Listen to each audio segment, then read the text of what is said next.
What's going on, guys? Car Review Guys here. So today we have the 2018 Kia Stinger V6 all-wheel drive GT2.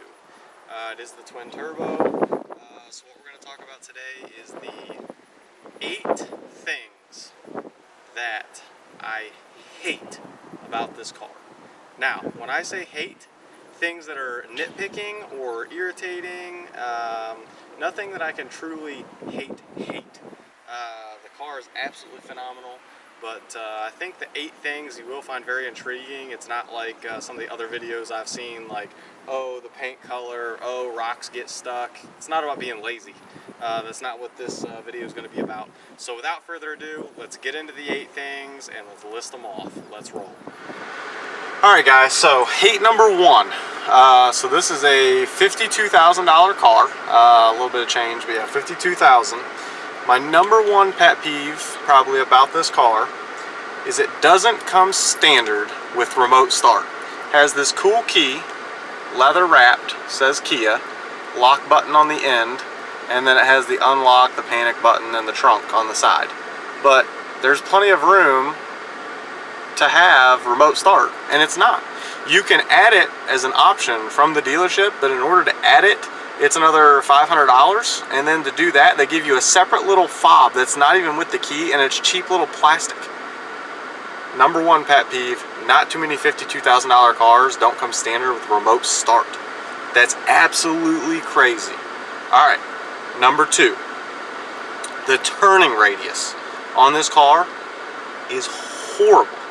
When I say horrible, I mean my truck, my Dodge Ram does better, the 2014 Corvette does better, and the 2015 1LE Camaro does better. That's how bad the turning radius is in this car. Horrible. Alright, now, number 3. The back window in this car is definitely smaller than even my Camaro or the Corvette. Let's try to get this on camera here. I don't know if we'll be able to get. Alright, so that is literally the back window.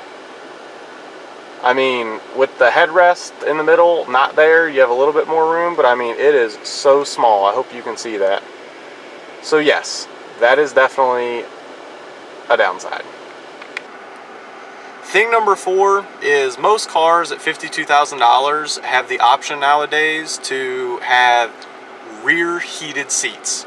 This is not even an option. You can't get rear heated seats. And I'm going to throw in there with this number 4 and not make it its own number by itself. And that would be, it doesn't have a panoramic sunroof. It has a bigger than a normal sunroof. It's hard to see, but it could go back a lot further. You can see the back window to the sunroof. There's a lot of room there. So that is also a downside with this vehicle. Alright, number 5 thing that's kind of a downfall to this car. 17.2 mpgs and 485 miles. This car's in the break-in period, so I really have not got on this car all that much, hardly at all. Maybe to 3 on the tack, you know, maybe. But for the most part, haven't got on this car at all. Set my cruise at 75, leave it in eco, whatever. It's 50-50 between highway and city, but this car claims that it gets 19 and 25. So for 19 city and 25, I should be realistically averaging, you know, 20 to 22 miles to the gallon. 17.2. Yes, I'm putting premium gas in this car, which is what it recommends, so it should be getting better gas mileage. So that is definitely also a downfall. Coming in at number 6 on the list is the infotainment center with the volume. The volume, not good. Not good at all. So essentially, let's try to just show you something really quick here. We don't want to get any copyright or anything like that. But with the infotainment center, let's just go to the radio. Okay. If you can see that, that is at number 2. That's at number 1. 600-hour service interval means you spend less time on maintenance. See Power Star Tractors. That's really loud. I'm like screaming, and it's at number 10. But number 2 is also very loud. So they could have proportioned that a lot better. Not sure why they didn't, but yeah. Number 7 is going to bring us to the outside of the car. Several cars have the option now, especially at around a $52,000 price tag, to be able to lock the door at any door.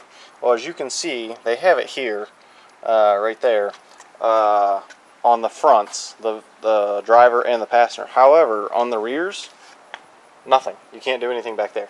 So that's pretty irritating for the price tag. Very minor. It would cost hardly anything for them to throw that in there. So that's definitely coming in at number 7. And let's go ahead and get right on into number 8. Coming in at number 8 on this car, on the interior while driving, road noise. Road noise is a little bit loud in this car, especially for $52,000. I've driven everything from ATS-Vs to, her old Optima, which obviously is no performance car, so much quieter than this car. Now when I say so much quieter, is this, crazy loud? No. By any stretch is it loud? No. But would I like it to be a little quieter?